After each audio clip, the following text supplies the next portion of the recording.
supreme understanding. May look like I'm going to the mall, but it's business as usual. Speaking of business, get right into it. We got a book coming out in May. It's gonna really change the game. It's called Black Rebellion: Eyewitness Accounts of Major Slave Revolts.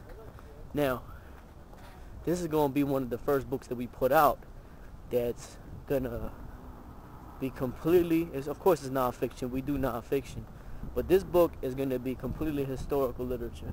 Matter of fact, so historical that most of it is just eyewitness accounts and things written by people that were around in those times. Now you're probably thinking, I know about slave revolts. Nat Turner, right? And then, ever since Haiti's been in the eye of the people, the Haitian Revolution, Toussaint L'Ouverture, and all that. You know there's over 250 documented slave revolts in the United States alone? Over 250. So it's like the record that we have in the common people's consciousness is so limited, right, that we're thinking that slave revolts, and really we should call them uprisings, or we should call them rebellions, but the whole use of the word slave in there, because these are people, these weren't slaves.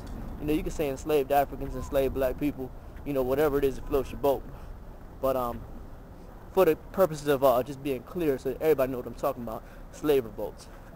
But people are thinking that these were just isolated occurrences, like when people just got mad enough in this one isolated little pocket of activity, this is what they did. They rose up, they tried to do some gangster shit, and then what happened? Most of the time, nothing really happened.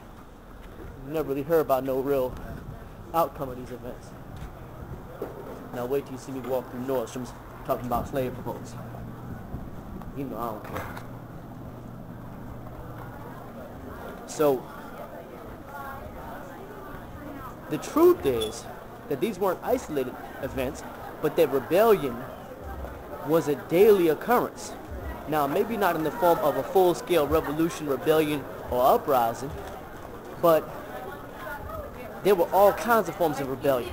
There was poisoning your masters.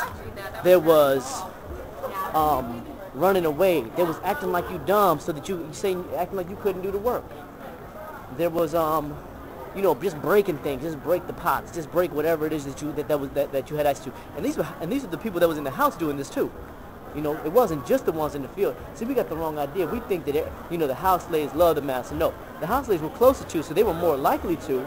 And you would think that that's the only ones, but oftentimes it was the ones in the field who really wanted to get into the house, and so they identified with the master even more than some of the house slaves.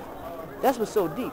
And how that relates to us is, some of us, we thinking that we in the hood, so we must really know what time it is, and, we must not really be, as brainwashed as the people that are in corporate America or doing well for themselves in the middle class or whatever.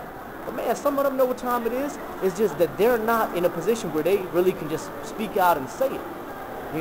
You can yell as loud as you want when nobody's paying attention to you. When it don't jeopardize your position. It don't mean you really know nothing. Because some of the people out here yelling the loudest don't know nothing. And this where we go back to the reason for books like this. Because we need awareness. We need information. We need to understand that, black people, and we're going to get into slavery one day. We're going to show that, all the slaves didn't necessarily come from one region in Africa. Matter of fact, there were slaves that were pulled from India, Indonesia, but that's a whole nother history. And, of course, the first slaves was actually the indigenous people of the Americas. The Tainos, the Arawaks, those are the first slaves in the Western Hemisphere. But that's another story. Some of that is in the book. Because we talk about how slavery began.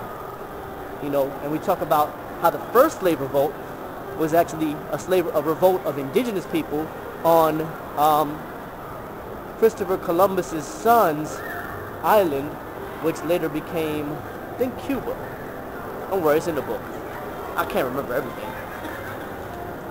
So, what we want to show is rebellion was a way of life.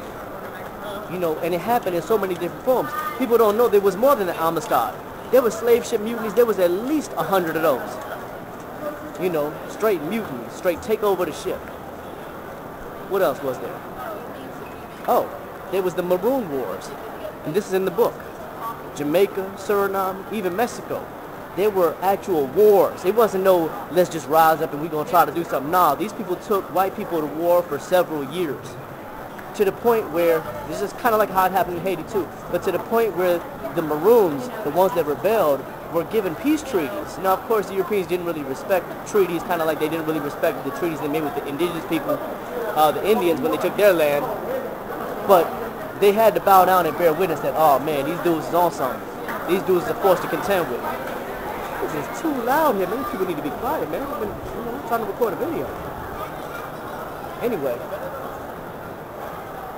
So, where were we at? Oh, okay, so there were the Maroon Wars. In addition to the Maroon Wars, there were all these plots and conspiracies, like Denmark Vesey and Gabriel Prosser. And it goes into, the book goes into how these plots were developed, you know, what the ideas were, what was being done. I mean, I'm talking about some of these plots were massive, involving thousands of people, you know. Basically, it's a history we need to know about so that we can know that, you know, your people and our people were not a people that just passively accepted their lot in life and just sat down and bowed down to just being victimized and oppressed like we are now. There was always a strong element among us, not a minority element, but a strong element among us that was going to be like, hold on now, we're about to fight back. I'm talking about from the beginning. From the beginning, I'm talking about from when slavery began in the Western Hemisphere, which was not 1619.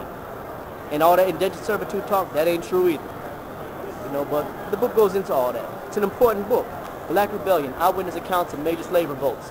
Make sure you, at least at the very least, go to the website and pull up the excerpts. Pull up the excerpts. Go to Supreme Design Online and read the excerpts. It's like over 30 pages just for you to read for free. You know, it don't cost you nothing, man. Learn something. You know, you might want the book when you're done. Kids should know this history, because otherwise, what they gonna learn about slavery in school? You know, that's where Black history begins, right? You want them to learn something better than that. And if they are gonna learn that, you at least want them to learn that they fought against it. Peace.